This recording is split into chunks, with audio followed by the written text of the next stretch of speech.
Okay, so what we're going to talk about is when did the Battle of Britain begin and when did it end?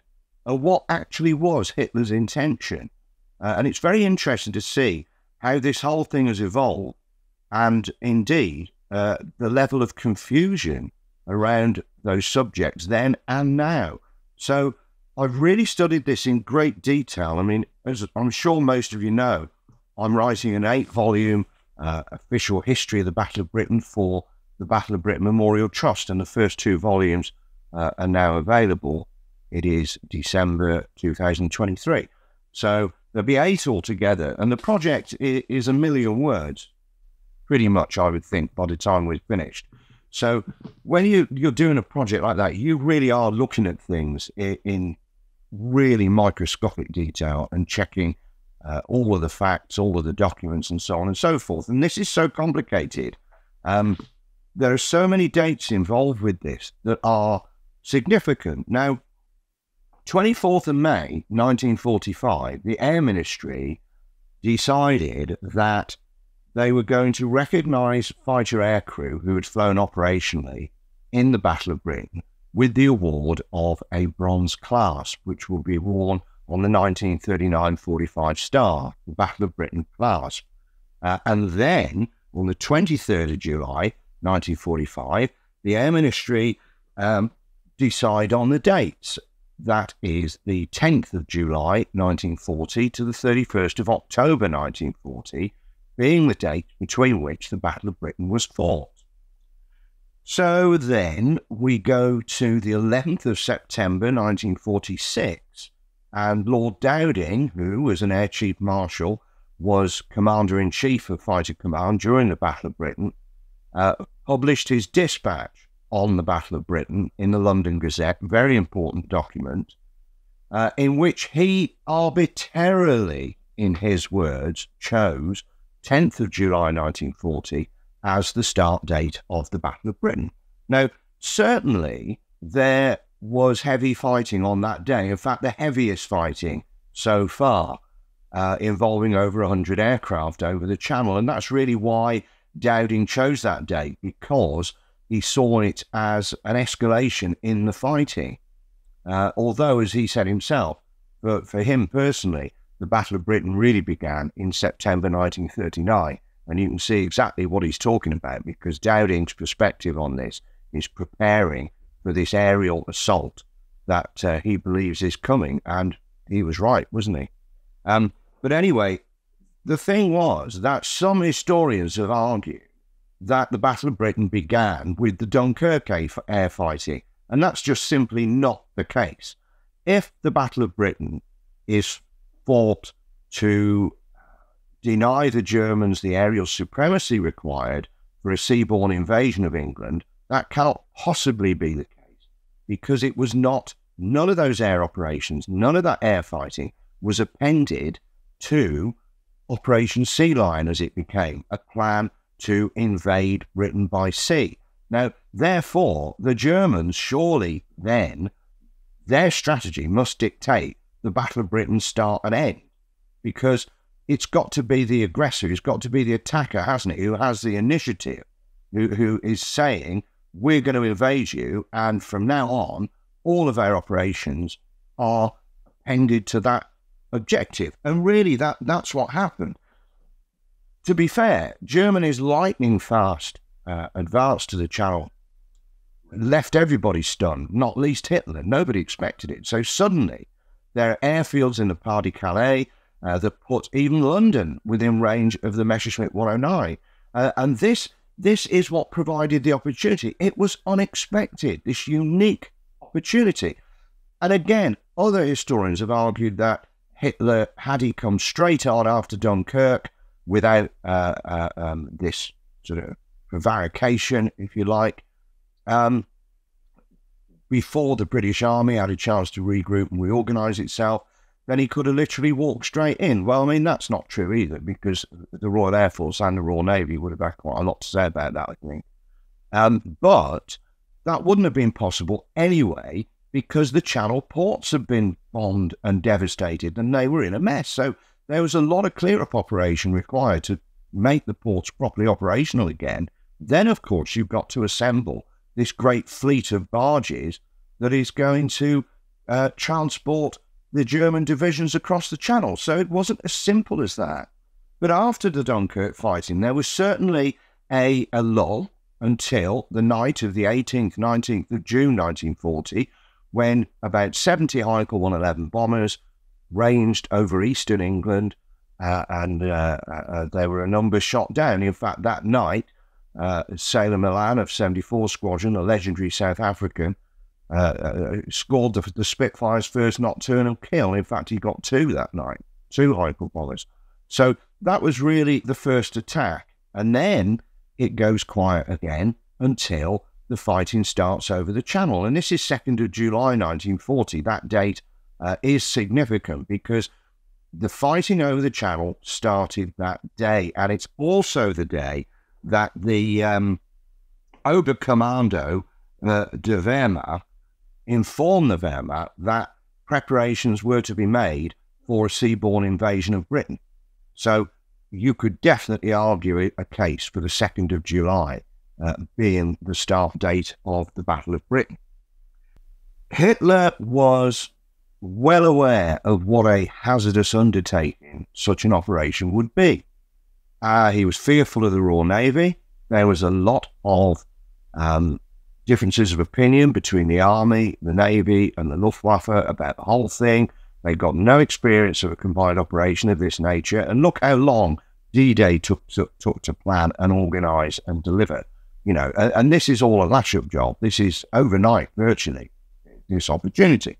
But Hitler's actual preferred strategy against Britain was not an all-out air offensive. It was not even an all-out war. He was very reluctant to go to war with Britain. And what his intention was to achieve a swift victory, which is what he needed, was blockade and diplomacy. And this is what Hitler was very good at. If you study the late 1930s and the Chamberlain's policy of appeasement and all of this that led to Munich and so on and so forth, Hitler played brinkmanship, and he played it very well. He preyed on people's fear of war and fear of aerial bombardment after Guernica, certainly. And it was this business, this fighting over the Channel with Oberst Fink of Kampfgeschwader 2, his Dornier bombers playing a big part in these attacks on shipping and the Channel targets, Dover, Channel ports, you know, all that sort of stuff. And these attacks are getting bigger and bigger. So we get to the 10th of July. But this is bluff. This is air fleet diplomacy. This is Hitler playing brinkmanship. And what he's doing is trying to frighten Britain into surrendering so that, you know, what he's saying is, this is our air force, this is what we can achieve, and we can turn the heat onto you, onto mainland Britain. Now, the Danes surrendered at the very threat of it.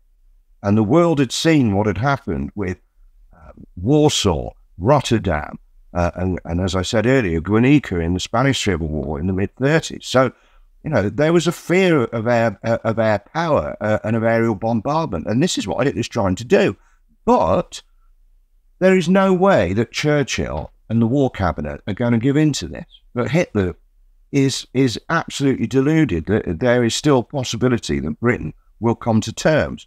So constantly, this brinkmanship is going on, and it's building up to his speech in the Reichstag on the 19th of July. And 3 days before that, well, in fact, going back to the 13th of July, the Oberkommando de Heer, the Army High Command, they issued an invasion plan, which ultimately became Operation Sea Lion. So we can see this is starting to develop now. Then 13th of July, that was 13th of July. 16th of July, we have this oft-quoted Führer Directive number 16, where Hitler is saying that Germany is going to prepare and, if necessary, carry out a landing operation to eliminate Britain as a base from which war can be waged against Germany. So, again, people quote that. This is Hitler's intention. This is what's happening. But he still doesn't do that. And it's building up to this 19th of July speech where he is going to make his last appeal to reason to Britain to accept terms.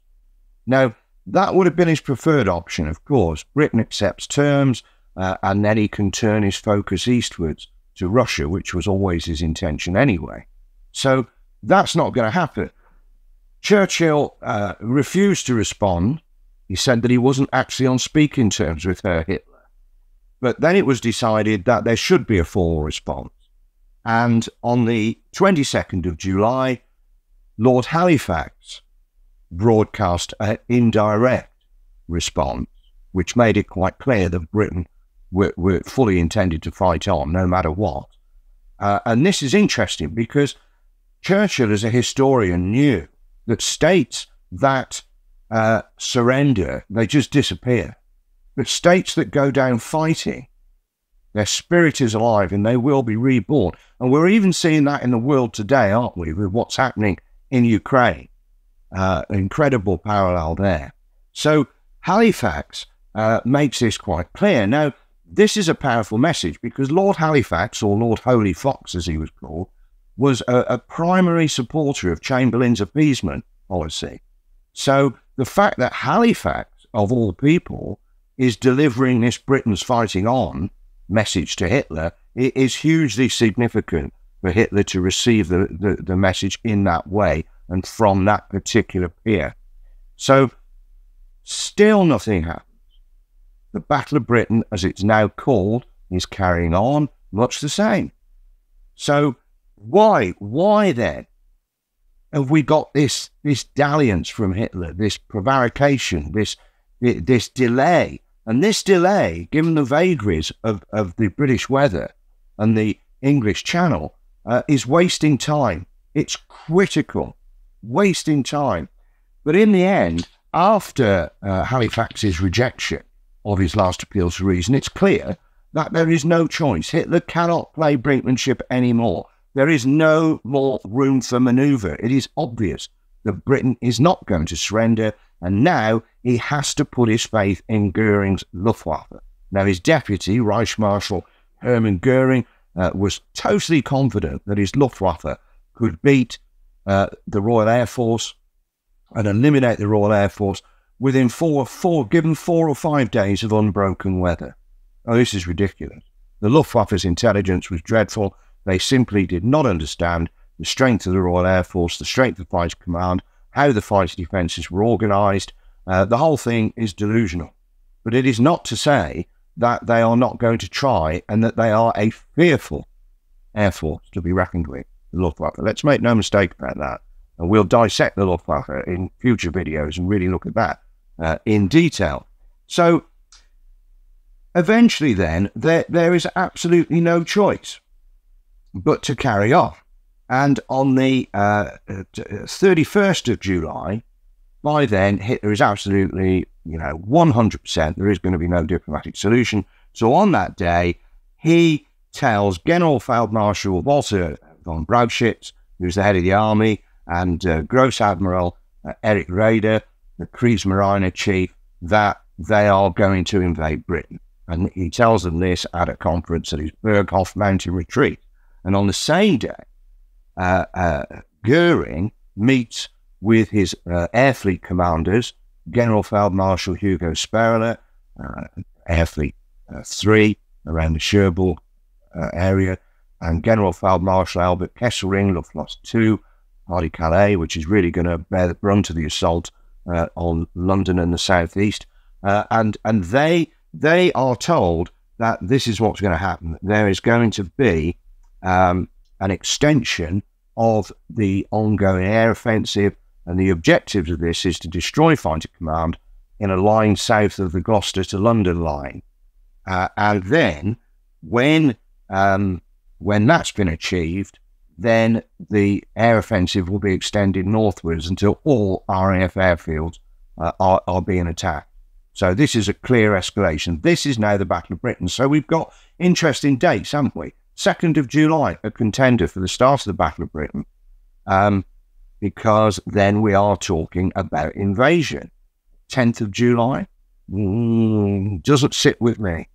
if Dowding was here today, knowing what we know now about the German plans, which wasn't necessarily known when he chose that date, I would like to ask his lordship whether he would stick with that date or whether he would agree that it should be a different date. And then we've got 31st of July, which is when Hitler, tells von Brauchitsch and Raeder that we're going to have Operation Sea Lion, we're going to have this invasion, and Goering tells his air fleet commanders what the intention is. And it is clear to everybody involved that the command of the air for the Germans is absolutely prerequisite. That is essential. It has to happen, because without control of the air, there is no way an invasion can take place. So, Hitler is saying that the invasion will go ahead, providing certain conditions are met. And the absolute prerequisite amongst those conditions, number one priority, is control of the air. So the spotlight is now on Goering and the Luftwaffe, big time.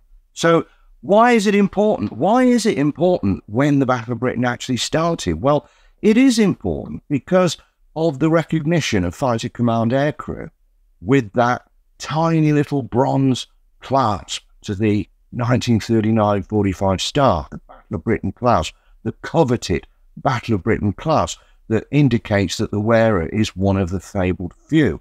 So it is important, because what about the pilots who were killed, maimed, missing during those days, 2nd of July to the 9th of July inclusive? They are not amongst the few. And that's why it's important. I think we need to know when it started.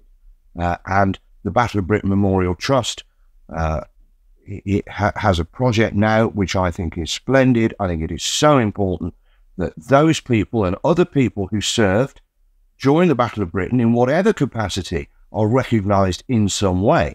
And down at the National Memorial, high on the cliffs overlooking Folkestone, we have the airmen sat gazing out across the channel, which is the memorial to the few, and now around it are going to be blades of glory, which are tiles with names inscribed of people nominated by the public. So I would like to see people like ferry pilot Alec Bird so recognised and remembered, who rammed a Junkers 88 on the 25th of July.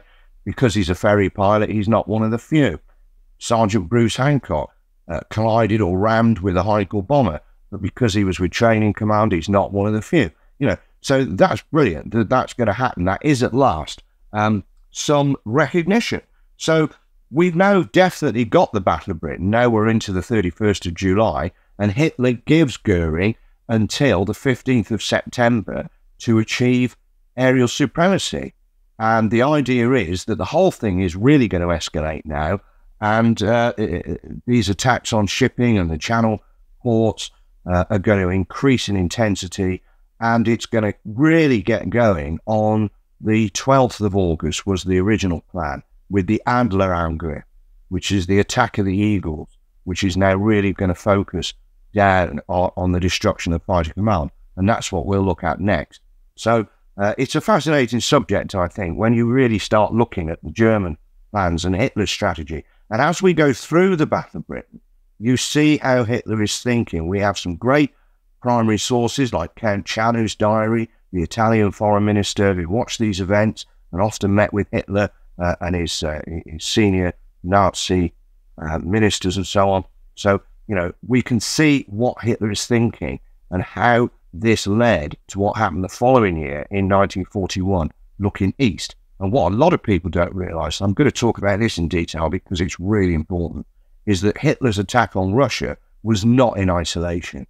It also included his altered strategy towards Britain. But we'll explain all that another time. So there's quite a lot to think about there. And it's all in those first two volumes, actually, in great detail.